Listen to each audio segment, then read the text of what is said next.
Hey folks, this is Caleb. Thanks for coming back to the Dust Bowl Catholic. You know, when most people think of the town of Ada, they think about the Chickasaw Nation headquarters, or even East Central University. But I'm here to tell you, there's a Catholic community that has been there before the town was officially named Ada.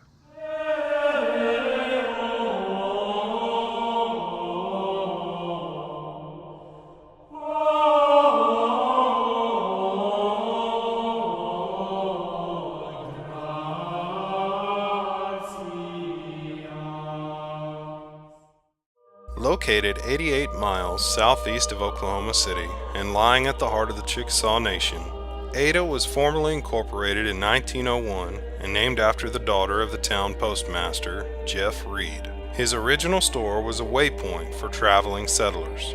Just 1 year after Ada's founding, the Catholic community, which had been there since 1894, assembled for their first Mass in 1902 at a parishioner's house. Later, they were able to purchase a frame store building to use as a gathering place.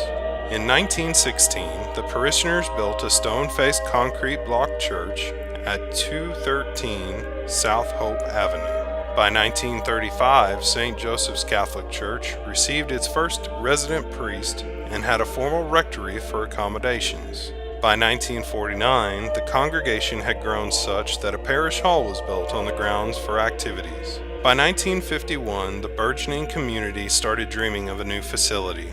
It went so far as to have architectural renderings commissioned.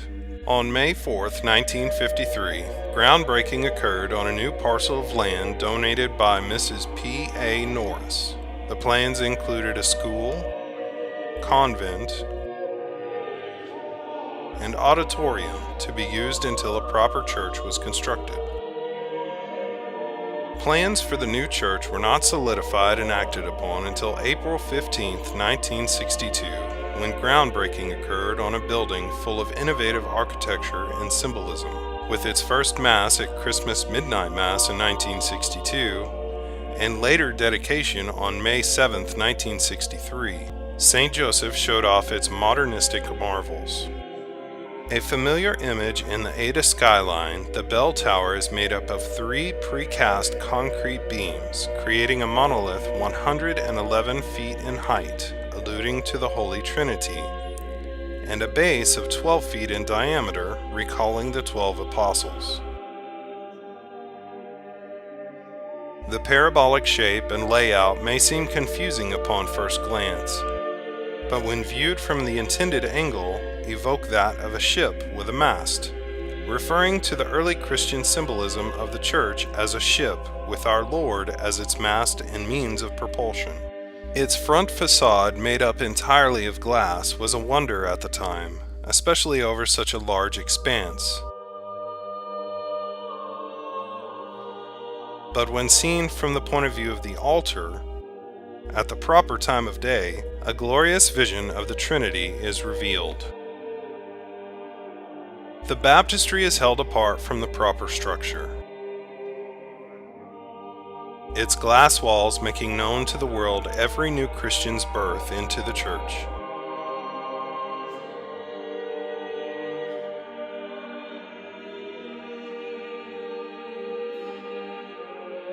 Upon stepping across the main entry's threshold, each person is greeted with the splendor of the design.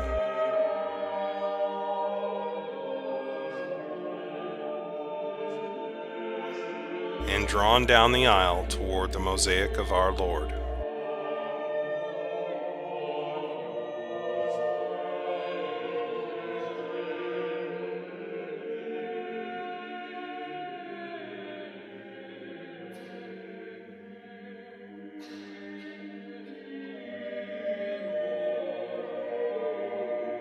Again, utilizing symbolism, the parabolic walls of the building coincide with the outstretched arms of our Lord, inviting every soul forward to Him.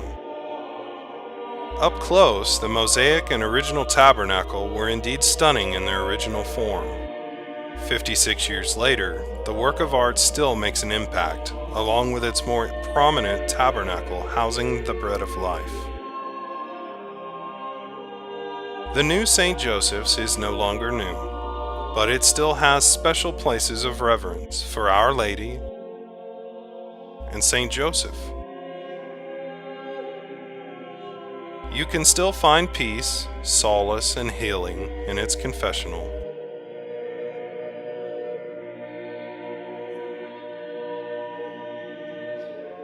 Quiet, solitude, and reflection are only steps away at the outdoor Marian prayer shrine. With a nod to its heritage, St. Joseph patiently waits and beckons you to come home.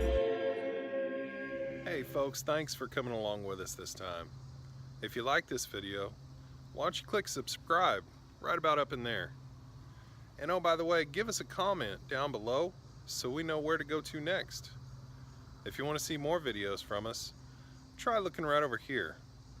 And don't forget to follow us on social media. That information is right over there. We'll see you next time on Dust Bowl Catholic.